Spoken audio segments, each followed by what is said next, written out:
O senhor acha que isso pode... Porque algumas câmaras municipais do Rio Grande do Norte, como Nísia Floresta, Macaíba, elas já promoveram inclusive a reeleição da mesa ou dos seus presidentes.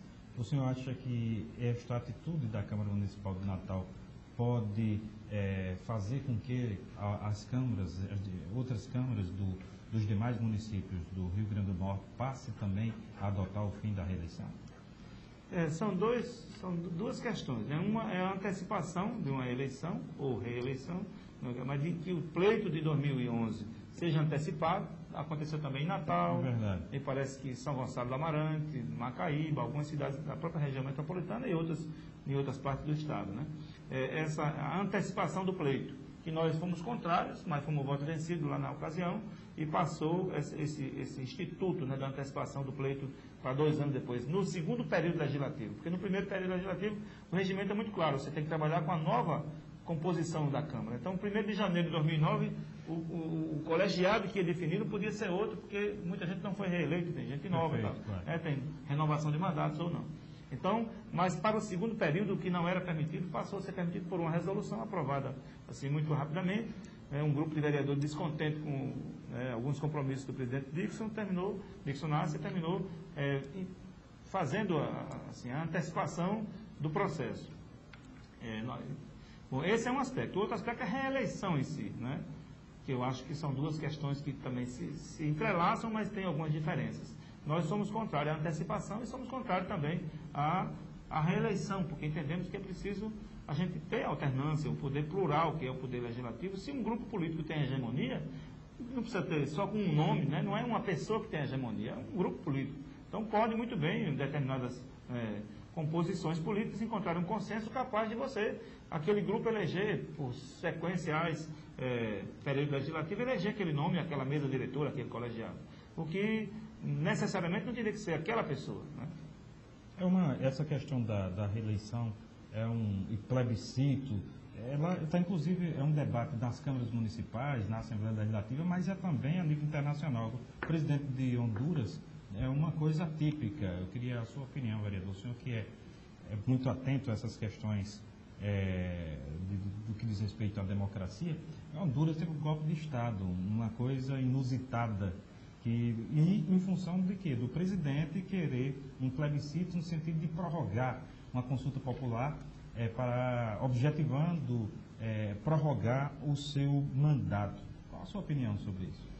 Honduras já tem um histórico, né, que foram onde os contras no processo revolucionário da Nicarágua, de quase 30 anos atrás, os contras financiados pela CIA se situaram exatamente na fronteira de Honduras com a Nicarágua para patrocinar, né, a retomada da ultradireita naquele país, que foi um lapso de mais de 10 anos, que depois retomou aí Daniel Ortega na Nicarágua. Mas Honduras já tem um pouco essa marca, lamentavelmente, né, de determinados golpes e de se curvar diante de interesses estranhos ao seu próprio povo, né?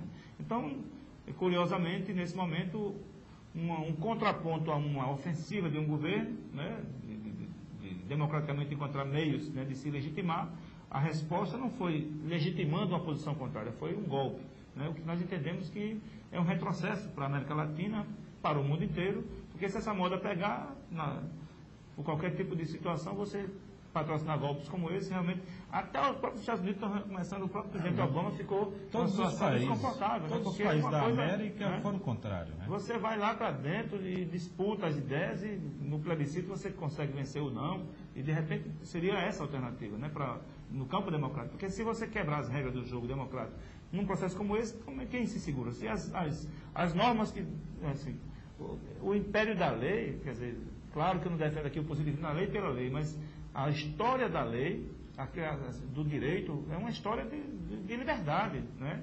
É uma história de democracia. A luta pelo direito, pelo reconhecimento da lei, é você sair daquela lei do mais forte, lei do que chegar na selva você ser engolido pelo leão. Então, eu acho que essas regras é necessário que nós respeitemos as normas que regem o processo democrático e caminhemos para consolidar e fortalecer o Estado democrático de direito. E, infelizmente, não foi isso que nós vimos lá. Mas uma coisa interessante é que nós tivemos no passado os Estados Unidos até apoiando, patrocinando golpes militares e dando sustentação muitas vezes, e neste novo momento a gente vê inclusive Cuba e Estados Unidos com a mesma posição, defendendo a volta do presidente eleito. Isso é uma mudança qualitativa a nível de mundo, não é, não, vereador? Não tenha dúvida, porque ainda mais numa crise como essa, se não for nos marcos da legalidade, você respeitando a regra, você não vai ter consenso na sociedade o suficiente para enfrentar determinados atoleiros, aí, situações difíceis, que é enfrentamento a uma crise que tem repercussões aí em todo mundo, né? Vereador George, nós deixamos umas questões aqui para falarmos nesse segundo bloco. O senhor está no segundo mandato, no primeiro mandato que o senhor teve foi interrompido, o senhor dedicou bastante energia à questão da região metropolitana. Este é um projeto que o senhor resgatará neste segundo mandato? Sem dúvida. Até por entender que grande parte dos problemas que nós enfrentamos, eles não têm solução apenas nos marcos de um município, né? Por mais que a gente aposte na questão local, né, de você fortalecer a gestão local, a legislatura local, por mais que nós fortaleçamos a municipalidade, tem questões que, se você exacerbar essa visão municipalista, você vai cair numa lógica muito localista e incapaz de dar conta de todos os problemas, né? Isso em várias situações, não só o SAMU metropolitano, mas o próprio aterro sanitário, o sistema de transporte, o sistema viário que atenda a coletividade e que respeite o trânsito de cada município, mas que respeite também as interfaces e que você tenha um sistema integrado. Então, tudo isso são grandes desafios. Se a cidade vai crescendo no sentido da periferia, e essa periferia fugiu dos marcos, dos limites geográficos, geopolítico administrativo daquela jurisdição do município, entrou em outra, então a sua lógica de cidade passa a ser lógica metropolitana. Então, você não dá para imaginar Natal sem os terminais de integração nos bairros, mas não dá para imaginar Natal sem os terminais de integração metropolitana. Você vir de Parnamirim, com a passagem, com um bilhete integrado, você poder entrar no sistema que dê acesso ao centro da cidade, ou qualquer local da periferia de outra extremidade de um bairro, né? Então, é um desafio.